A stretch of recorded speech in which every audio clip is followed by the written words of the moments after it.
What's stopping you? Are you too tired? Didn't get enough sleep? Don't have enough energy? Don't have enough time? Is that what's stopping you right now? Don't have enough money? Is that the thing? Or is the thing that's stopping you, you? Excuses will not help you. When someone says no, I say next. Yes, I might get upset. Yes, I might be frustrated. Yes, I might be disappointed. But I'm not going to sit there in my emotions. I'm not going to sit there and have a pity party. I'm going to go harder. What did I say? I'm not going to sit there and have a pity party. I am going to go harder. It's easy to come up with a reason why we can't accomplish a dream, why we can't be happy, why we can't overcome a problem. Excuses are a dime a dozen.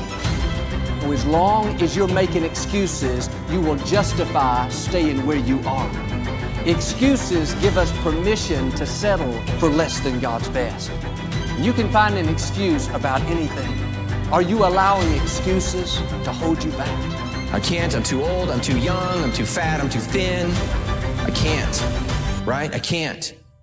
I hear this all the time, all the reasons that you can't do something.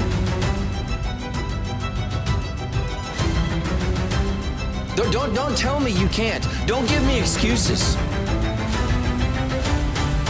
My mother abandoned me. My family hates me. I didn't graduate college. I'm too young, I'm too old. Man, we can come up with all kinds of reasons why we won't let Jesus change our life. Where is an area in your life where you're crippled, where Jesus is trying to make you well? Think of all the excuses that we make, all the reasons that we give for what we can't do. Jesus has a great question for us. Here's his question. Do you want to get well? Do you want to get well? I have to decide. I have to decide I want to get better. Somebody can't want it for you. No more excuses. No more excuses. Beloved, we need to hear that, because I can't speak for you, but I can testify for myself that there have been some moments in my life when I have deliberately discerned what God required of me, and I excused myself from the plan. There have been times when my issue was not trying to figure out what God wanted. My issue is that I didn't want to do what God had called me to do. Think about how often we excuse ourselves from being part of God's plan. Excuse ourselves from forgiving those who've done us wrong. Excuse ourselves from starting that business or applying for that home. Excuses, excuses, excuses. You've got to understand that at some point, life is going to throw you a curveball. There's no getting around that. You can create excuses or you can produce results, but you can't do both. I've lost count about how many times my excuses in life have limited me and caused me to not step into some God-given opportunities. I've lost count of how many times I've said things like, I'm not ready.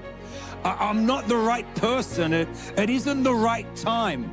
Things that have flown out of my heart and out through my mouth that have limited my walk of faith and produced nothing more than frustration in my life. Often, we are the only people who sabotage what we can do or what we can step into. It's our human nature to seek to blame other things as to why we can't move forward. But what I've learned that in our humanity, we self-sabotage. We limit ourselves because instead of offering God our faith and our obedience, all we offer God are our excuses. The only way you can mature, the only way you can turn the corner in your life is to own your smack. In other words, everything in your life is your fault. If you don't, you will underperform all your life because of these excuses. And before you know it, you would have justified being average. You would have justified being stuck. And the worst thing about making excuses is if you believe them. The worst part about an excuse, if you believe it yourself. You see, an excuse is a way that you handicap yourself. Think about it. When you can't walk because you're handicapped, you need help getting around. If you're handicapped, you can't run. Don't handicap yourself because you've been trained and you've been allowed to make excuses to justify everything. An excuse avoids the truth, my friend. But hear me clearly. The truth will set you free. So do you want to be bound by your excuses? Or do you want to be freed by the truth? I want us to think about this question. Here's what he said. Do you want to be made well? Do you want to be made well? And I want to just go through a few points here of why I think sometimes we don't say yes to the question, do you want to be made well? Here's number one, excuses. Excuses. We come up with an excuse of why we're different and why it won't work for us. And that's exactly what he did. Sir, I have no man to put me in the water when the angel comes. Do you realize what he said was, here's what he was saying, it's not my fault that I'm not healed. It's not my fault. It's someone else's fault. Do you realize, think about this now, this is the number one excuse in society for our problems.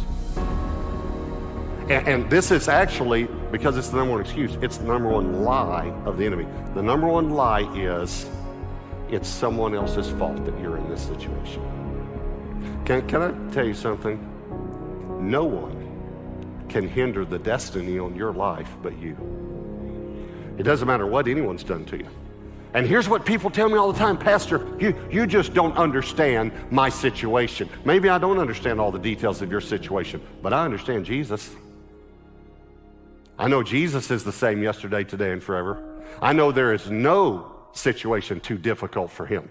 I know that. But here's what we do. It's a lie. It's a lie. Think about this. I believe that God heals marriages, but let me tell you why it won't work for me. Let me tell you why I'm different, Pastor. Let me tell you why I'm the exception to the power of God. You are not the exception to the power of God. There are no exceptions to the power of God. There's nowhere and nothing that the power of God can't fix, and nowhere that it can't go. So please hear this. Don't make up an excuse of why it won't work for you. He said, rise, take up your bed. Well, he didn't say, be healed. He said, are you willing to put some effort into it? And you got to think about it. It says Jesus knew he'd been there a long time. It's easy to get comfortable in our weakness. So I'm asking you, do you want to be made well?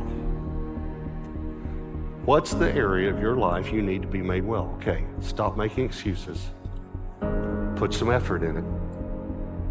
And humble yourself that your experience might not be the way it has been in the past. So I'm challenging you to take action with the resources that you have right now. And if you don't have enough resources, go after them. That's commitment. No excuses.